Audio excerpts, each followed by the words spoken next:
Fighting Oppression with Poetry. Lilah Rose, a 7th grader at Orchard Mesa Middle School, discusses the power of cultural text and poetry on a ravaged society and the way it can bring cultural harmony, as well as a widespread acceptance.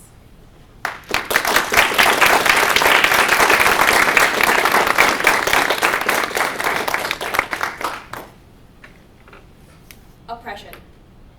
The calculated approach of violating a position of power to systematically exert control over the expression of art, thought, literature, and perhaps most importantly, culture.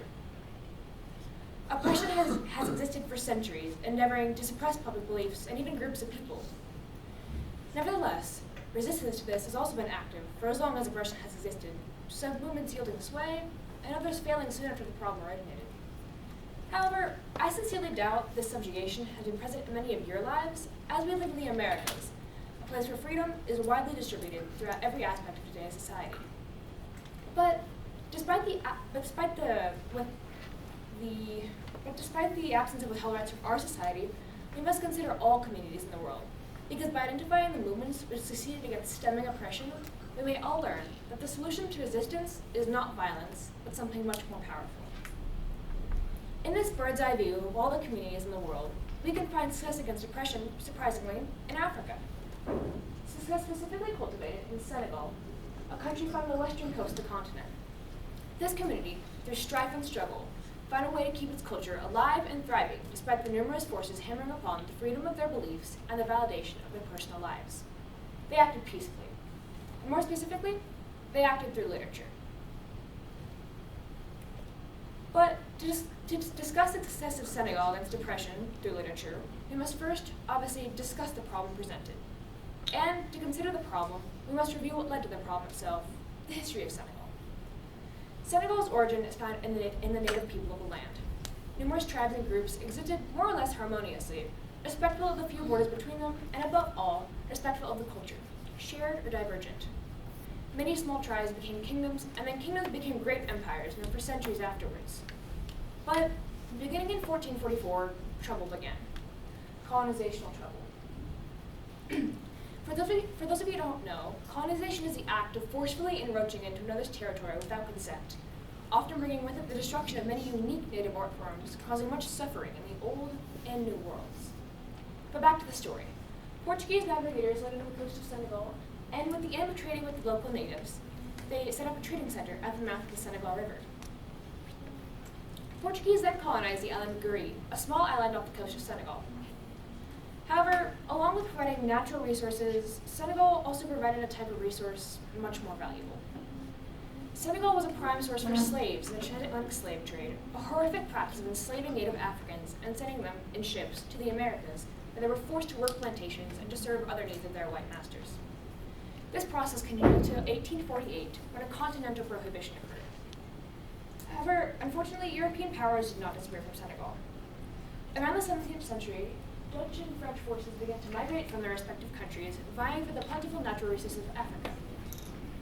And then, in 1884, the Berlin Conference occurred. This was a meeting of all major European leaders to peacefully, and without consent, divide the land and natural resources of Africa amongst themselves.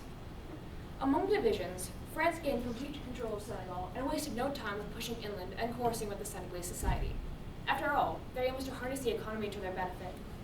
In a matter of years, they had Senegal completely relying on different economies to support even their most basic needs.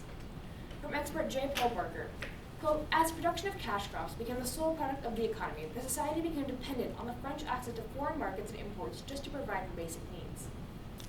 The French became more and more ingrained into Senegal, indirectly erasing language, art, and many other aspects of African life that were lost to colonization. But suddenly, Senegalese culture was back in full swing around the 1930s to the 1940s. But why? Why so suddenly, you might ask? Simply because some people picked up a pen and paper and dared to write. They wrote about the things that they believed they had the right to express and about the want and the need to be free. As Martin Luther King once said, quote, freedom is never voluntarily given by the oppressor. It must be demanded by the oppressed. And they did demand it, peacefully, effectively, and beautifully. One of these advocates was the first president of Senegal after its independence from the French in 1960. This man's name was Léopold Sédar Senghor, a poet, veteran, and politician. But to talk about his works of literature and his perspective, understanding of what helped him develop that perspective is crucial. Senghor was born in 1906, when French forces were still closely intermingled with that of the Senegalese. Born to a Roman Catholic family, he was sent on a Catholic mission to achieve his first goal, which is to become a teacher priest. But at 20 years old, he opened his eyes and realized religion was not for him. Consequently, soon after, he transferred to Lycée, secondary school, in the capital of Senegal, Dakar. But to understand the next part of Senghor's story, we must first, obviously, take into consideration the French education system. When the French colonized Senegal, they changed everything. Suddenly, all aspects of Senegalese education were closely intertwined with that of the French. And while the system did no harm to the citizens, it also was extremely biased. French students were granted the highest education, and African students were not even allowed the same opportunities.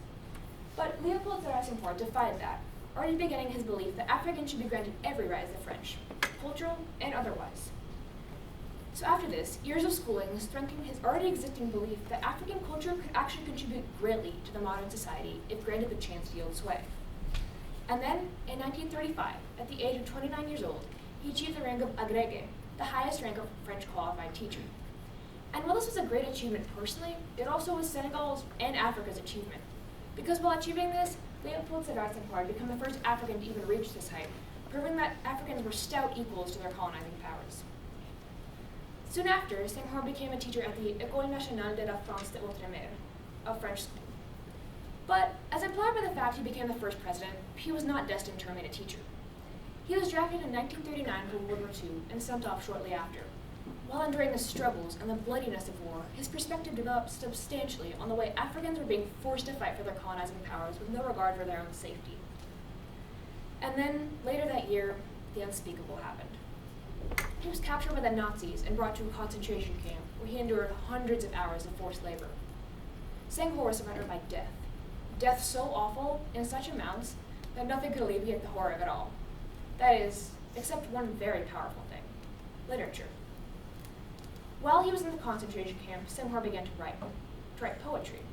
Poetry such as the Os Noires, Annales de la Souffrance et du Sacrifice, reflecting the carnage of the situation he was in, reflecting the darkness and the despair that the war plunged him into, and above all, reflecting the thin thread of hope he had for his lives and the lives of his fellow Africans. And that hope paid off.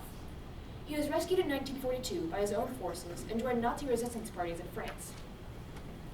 Shortly after, Senghor returned to Senegal and was sent on many political missions for Senegal. After the war, many African colonies pressed for independence, and Senghor was all for that act. And finally, Senegalese citizens, after centuries of being under a power that would not even let them express themselves fully, were freed. They gained freedom in 1958, and Léopold Sédar Senghor was elected president in the 2 years following. Unfortunately, this was far from the end of their struggles. Senegal had major economic struggles in its future due to it being utterly reliant on other economies for food for their population. But how does this even tie back to the power of literature, you may be asking? Excellent question. Simply because Senegal's issue was far from cultural. Even despite the utter instability left by the French after they withdrew formally from the city, Senegal remained utterly steady in its acceptance of beliefs and cultures, not letting them fade away, even though forces acted extremely harshly upon it. And this is where literature plays in. To understand how, we must go back to the 1940s to 1950s, close to Senegal's freedom, when many African colonies were fighting for independence. Léopold Sédar Senghor was a founding father, you could say, of the concept of Nikitu, a movement advocating for the freedom of expression for many oppressed Africans through literature. For years, Senghor paved the way for many oppressed Africans in the publishing of his own books and poems, including Junction, Os Noires, and Élégies Majors. These literary works inspired countless Africans to begin expressing themselves, even as French opposition reached its utter peak during the war. From activist Aimé Césaire, a man inspired by Léopold Sédar Senghor, quote, "I have a different idea of universal. It is universal, rich with all it is particular, rich with all the particulars there are, the deepening of each particular, and the coexistence of them all." And suddenly, like the sun breaking free of the earth, African culture was alive and thriving, all thanks to words printed on a page, and all thanks to the people who were willing to fight another way. The work paid off. From the U.S. Department of the State on International Religious Freedom in Senegal 2022, Quote, NGOs and press reported that Muslim and Christian communities had a long-standing history of mutual respect and religious harmony. So, despite Senegal's faults today as a country, every culture is accepted and even welcomed. But this can't be taken as an opportunity to just lie down and congratulate Senegal on its win. No, people today must act. Senegal, the whole world, and now you too, have seen and recognized the power of literature on an oppressed society. It breaks shackles, which is why that success must be applied to the world today. Too many protests and in the death of innocents, injuries that nobody even bothers to account for. Literature offers a peaceful solution, and an effective one. Think of what could be accomplished if instead of violence, every protest was through forms of art. Senegal could fix everything, or nearly close to everything. The discrimination between genders, the disgust that queer people are looked upon with, and even the political issues. All of it could be solved with something so simple, words on paper. And it wouldn't just be Senegal.